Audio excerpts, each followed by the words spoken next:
Hello, welcome back to Animated Literacy. This is lesson number 48 from the Story Song and Action book. In this lesson, in a few minutes, we're going to be learning about a new character named Nellie Newt. So we'll be learning her story and her song and her sound. Before we do that, we're going to go back and review just a bit.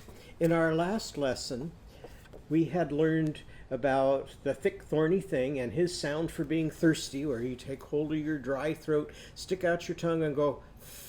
And then we drew a number of pictures that either included his sound or rhymed with words that had his sound. So after our lesson last time, I did what I suggest you do, is I went back and I practiced drawing and labeling these pictures again.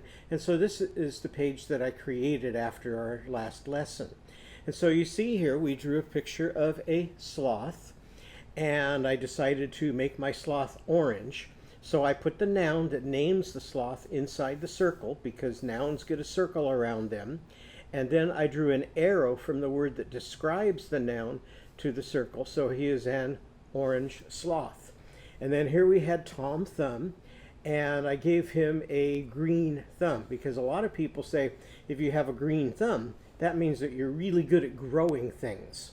And then he took a path, and I made the path blue, so that could be made out of blue bricks, or it could be painted blue, or it could be a river or a stream that's blue, and the path takes him all the way up to his bath.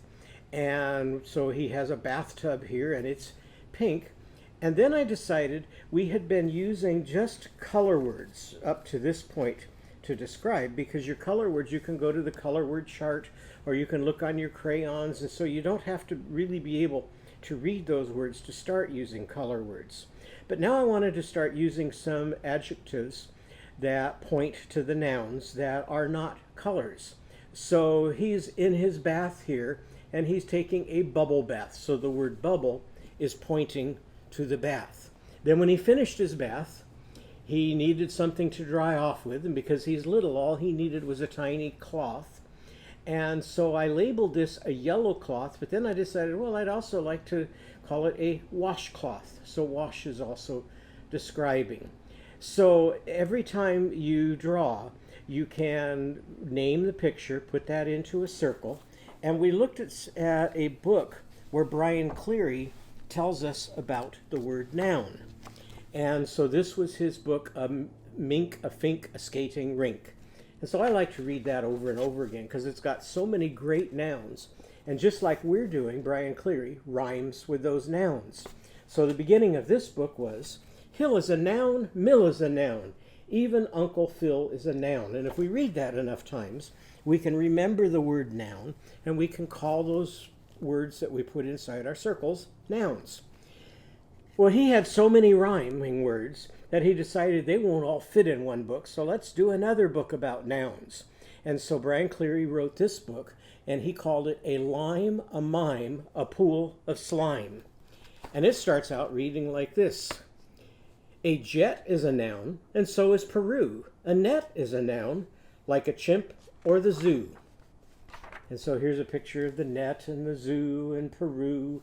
And so I love that in his books, he always gives us pictures so that we understand the meaning of the words that he's giving us. Friend is a noun, and so is your dad. Ice cream and bagels and Boston and Brad. And here's a picture that goes along with all of those. So just like we're doing, when we draw our pictures, we put the noun next to the picture, and then what happens from that is every time you read that word, you've created a picture in your mind.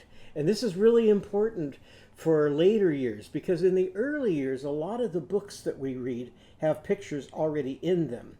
But as you get older, you're going to have books that have no pictures. But you still have to have pictures to understand the story. So by doing all of our drawing and labeling for the first words that we learn to read and write, we're putting those pictures in your mind. So when you read the word top, you see the top. When you read the word pop, you see a pop. And when you read the word rat, you see a rat. So we want to plant all those pictures. Now you can see we are getting more and more pictures all the time. So we just added this chart to our word wall. And we already had this one. And we already had this one. And I talked about before that it's really important that we read and draw and write these words over and over again, because these words are like keys that will open up the ability to read all of the words in most any book that you want to pick up. So then we started adding adjectives, our arrow words, to the things that we draw and label. And we looked at Brian Cleary's book, Hairy, Scary, Ordinary, so that we could learn the word adjective. And it read like this. Adjectives are words like hairy, scary, cool, and ordinary. They describe like tan and tall, funny, frisky, smooth and small. And again, he's given us pictures to show what each of those words mean so that we can plant those in our brain and understand the words when we come to them in a book. Well, Brian Cleary decided there's a lot more adjectives than I had room for in Hairy, Scary, Ordinary. But look at all of the adjectives he put in that book. This entire page is all made of words that Brian Cleary put in his book about adjectives, and these are all adjectives. So what I like to do after I read a book that has lots of adjectives in it, I like to make a chart of those adjectives so that then I can make my drawing and labeling and my writing more interesting by including more adjectives in it.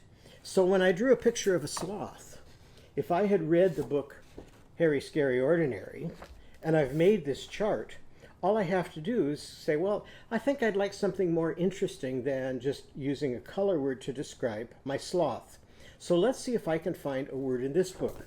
So now I go down and I just simply read the words to see which ones could fit with the sloth. And some of them will fit, some of them won't make any sense. Could my sloth be hairy? Oh yeah, I could have a hairy sloth. Can he be scary? Well, this sloth looks like he has a pretty friendly face, but look at those sharp claws that he has. With those sharp claws, he can be pretty scary. So I could call him a hairy, scary sloth. What's the next word here? The next word was cool. Yeah, he's a pretty cool looking sloth. Ordinary. Well, sloths are endangered, so they're not really ordinary. It's hard to find a sloth. Tan, he could be a tan sloth. Tall. Well, if a sloth stood up on its hind legs, they don't usually do that because they spend their life hanging upside down, but he could still be a little bit tall. Funny. Yeah, I think he's kind of a funny looking animal. Frisky.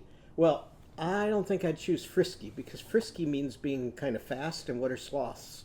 Sloths are very slow. So I could go down this list until I find words that I want to use to make my writing more interesting to describe the sloth. Well, now, Brian Cleary decided there's so many great adjectives, I can't put them in one book. I need another book about adjectives.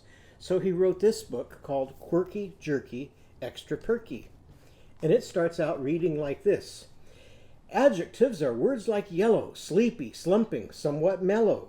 They give us lots of great description, like tall, left-handed, young, Egyptian. So now I can do exactly the same thing with this book that I did with Hairy, Scary, Ordinary. So here, that's exactly just what I did. I took and I made a list of all the adjectives that Brian Cleary used in writing his book. And now I can look at my sloth and go down my list and say, which of these words could I use to describe it? Could he be yellow? Yeah. Sleepy? Yeah, sloths spend a lot of their time sleeping. And how do they sleep? Upside down. Slumbering. Well, when you're slumbering is when you're resting or sleeping. So yeah, he could be slumbering. Mellow. Now, mellow means kind of calm. Well, sloths move so slowly. A sloth is probably one of the most mellow kind of animals in the world. Great. Well, I think that's a pretty great sloth. Tall, left-handed. I don't know if they're left-handed or not. He could be a young sloth. Friendly. Well, probably if you leave them alone. But they live most of their life by themselves, so I don't know if they're real friendly. A baby sloth. Spotted. Well, they're not spotted. So not every word will work. But I can keep going down that list until I can find the most interesting words that I want to use to describe my sloth. So be sure you spend a lot of time going back, doing your drawing, doing your labeling, and as you're doing that, you want to think about the books that were read during the lesson, and think about the discussions you had with your parent or teacher that were having you remember things that are already in your brain, because those are the things that are going to make you a great reader. Today we're going to be learning about an animal that is an amphibian. Now, if you're not sure what an amphibian is, this is a really good book from Skybrary that is called Reptiles and Amphibians. And it tells us the difference between a reptile and an amphibian. An amphibian are animals that look like lizards, but they're not lizards, because lizards are reptiles, and they can often live in the desert and way away from water. Amphibians have to be near water because they've got to stay wet. They don't have to always be in the water, but they've got to be near it so they can keep their body wet, because they don't drink water. Instead, they absorb the water through their skin. So instead of taking a drink, they just have water on their skin and it goes right into their body. Scientists use that ability that amphibians have, whether they're newts and salamanders, lizard-like creatures, or whether they're frogs and toads, because they tell us if our streams are healthy or polluted. Because if there's a lot of amphibians living there and they're doing great, that tells us that the water is probably clean and healthy. If the amphibians are leaving or dying, then that tells us there may be a problem with that water and we need to do something to cure our pollution. So they really help in science. Here's some pictures of some newts, and we're going to be learning about Nellie Newt today. And you can see here they're about the size of a hand, because here's a newt sitting on someone's hand. And they can come in many different colors. So these are just two of the colors that newts can come in. Another topic that you can talk with your parent and teacher about are snacks. And one of my favorite things to snack on are nuts. And I like snacking on peanuts. Now, they tell us that a peanut is not actually really a nut. It's what's called a legume. That's kind of a strange word, which is more like a bean. But they taste and look like nuts, so we still call them nuts. And here are some true nuts. These are cashews, and I like cashews as well. Those are healthy snacks, unless, of course, you're allergic to nuts, and then you would want to stay away from them. But if you're not allergic, they make a healthy snack. We visited this book earlier, and the name of it was In the Garden of Dr. Carver. And there it told us that back a long time ago, the cotton farmers were having trouble because they had raised so much cotton that the cotton had taken all of the nutrients out of the soil, and now they weren't getting very much cotton. So George Washington Carver, who was a scientist, came along and taught them that if they grow peanuts some of the time and cotton some of the time, that the peanuts will put back into the soil what the cotton is taking out of it. And then they grew so many peanuts that they couldn't sell them all, so he found 300 different ways to use peanuts so that they would have a market for their peanuts. So this is a famous person around the subject of peanuts. This is another famous peanut farmer, and his name is Jimmy Carter. And this is Jimmy Carter on his peanut farm, and he grew up to be president of the United States. So nuts are going to be one of our topics. Another topic is going to be noodles. Now, noodles we usually don't have as a snack, although you probably could. You might have chicken noodle soup, or you might have noodles in spaghetti. And here's a picture of some of the different kinds of noodles. And noodles come in many different shapes and sizes. And so you can see some of them are very skinny, like the noodles that I have in my bowl here. And some of them are much wider, like the noodles that might be used for lasagna. Now, noodles are also very crispy when they're dry. And they tell us you probably shouldn't eat a lot of dry noodles because you might have a stomachache from that. But our character today does eat dry noodles. Another subject we're going to be talking about is nests. So you can talk about where you might find nests, who might live in a nest, what they might do in their nest. And their nest, for many animals, is kind of like their bed. And so here's a nest that is very neat, and here's a nest that's very sloppy, and these are eagles living in this nest. So our character today is going to be Nellie Newt. And here's a picture of Nellie Newt relaxing with the nuts that she likes for a snack and the noodles that she likes for a snack. Now, Nellie and her mother wanted a place to live, so they made a nest out of torn napkins. So here's some napkins that you could tear up for your nest, and out of torn newspaper. Now this is a very old newspaper, and you might talk with your teacher and parent about newspapers, about whether you get newspapers and on. People used to read the newspaper a lot more than they do today, and when I was about 13 years old, I got my own paper route, and that's how I made my money and bought my clothes and things, was by delivering newspapers. Now, children don't deliver newspapers anymore. They're done by adults, and I see them throwing them out the window of the car instead of riding their bicycle and delivering newspapers. But now most people get their news in other ways. So you might talk with your parents or your teacher about where they get their news. Do they get it from the internet? Do they get it from the television? Or do they still read it from the newspaper? So that's a good subject. So now here's Nellie Newt and her mother Nina, and here's the napkins and newspapers that they made their nest out of. Now, Nina, Nellie's mother, told Nellie, we want to keep our nest neat and clean, so no snacking in the nest. Keep your food away from the nest.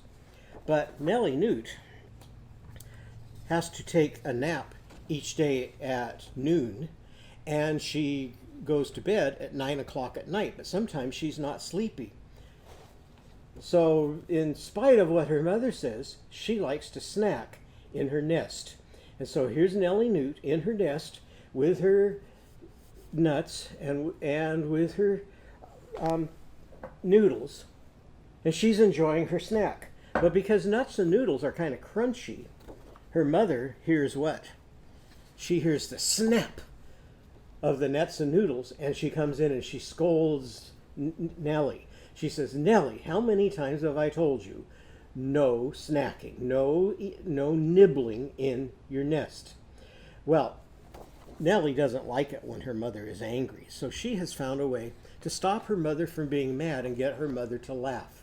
So whenever she's being scolded by her mother, she shows how she can stand on her nose, and her mother laughs and laughs and claps her hands and forgets all about being angry with Nellie for nibbling in her nest. So whenever you see our picture of Nellie Newt, I want you to think about how she likes to nibble when she has a snack of nuts and noodles. Put your teeth on top of each other like this so you can bite them. Make a big smile and wiggle your fingers in front of your mouth and go, mmm, for Nellie Newt. Now, if we put Nellie Newt's sound into Are You Sleeping, we can determine whether it is a consonant or a vowel. So let's see how that verse would go. Sing back to me. Are you nibbling? Are you nibbling? Nellie Newt, Nellie Newt. Nellie's bells are saying, Nellie's bells are saying, ning nong ning, ning nong ning. So is that a consonant or a vowel? Consonant. How did you know? Because we had to put ings and ongs with it. It could not stand alone like the cheese. Well, what if we put a drum in? A drum says rat-a-tat-tat. Think about the drum. What do you think Nellie Newt's drum is going to say? Are you nibbling? Are you nibbling? Nellie Newt, Nellie Newt. Nellie's drum is saying, Nellie's drum is saying, nat-a-nat, nat, nat-a-nat, nat. What if we put it into Little Puppy? What would her sound do? Little puppy, he says, woof, woof, woof. Nellie's puppy, he says, what do you think he's going to say? Noof, noof, noof.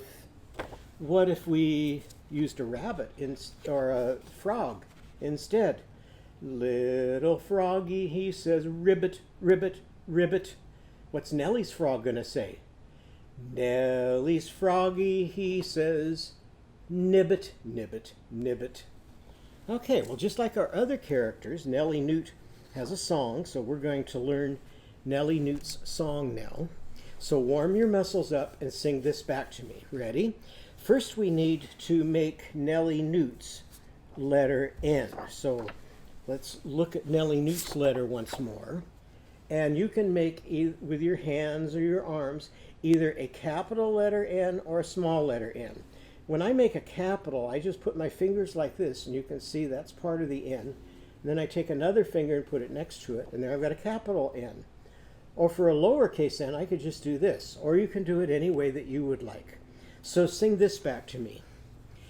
N's for Nellie, N's for Nellie, nibbling Nellie Newt, nibbling Nellie Newt.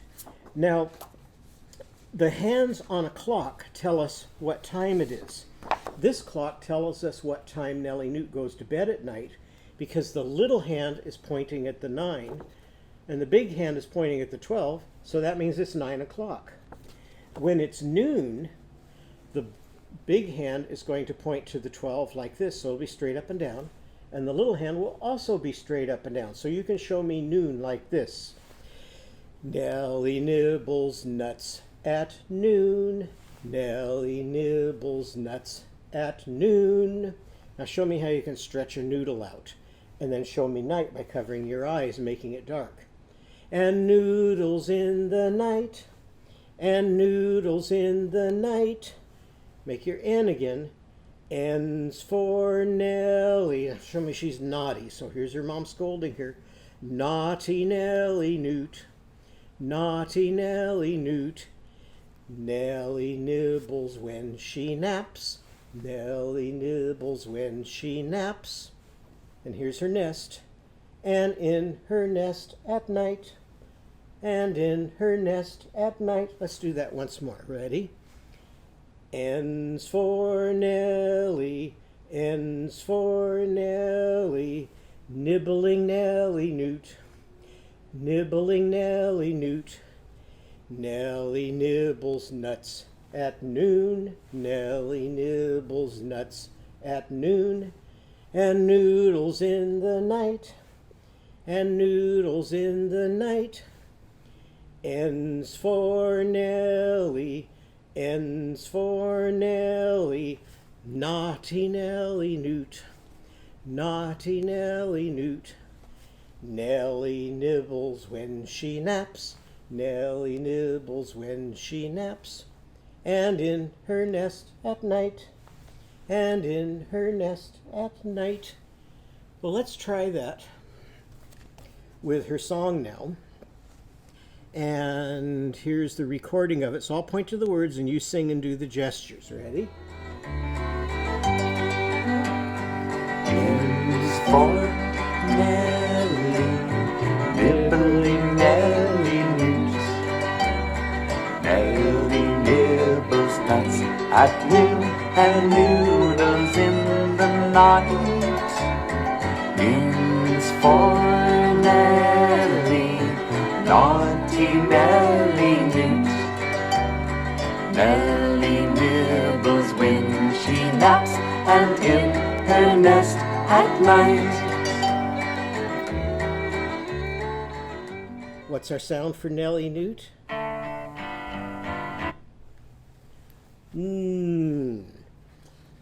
So now think about what you can do on the back of your paper. First of all, on the front of your paper, you can rainbow write over the capital N and the lowercase n. And then there's also a second way that Nellie Newt can spell her sound. So she can spell it either with one letter, with just an N, or she can use two letters, both K and N, to spell her sound. Now when you turn your paper over on the back, we talked about snacking. So you could make one side of your paper and draw some pictures of healthy snacks you like to eat, and the other side of maybe some sweet or sugary snacks that you should only eat a little bit of. We talked about newspapers, so you can talk about what you might do with a newspaper. Some people read the newspaper.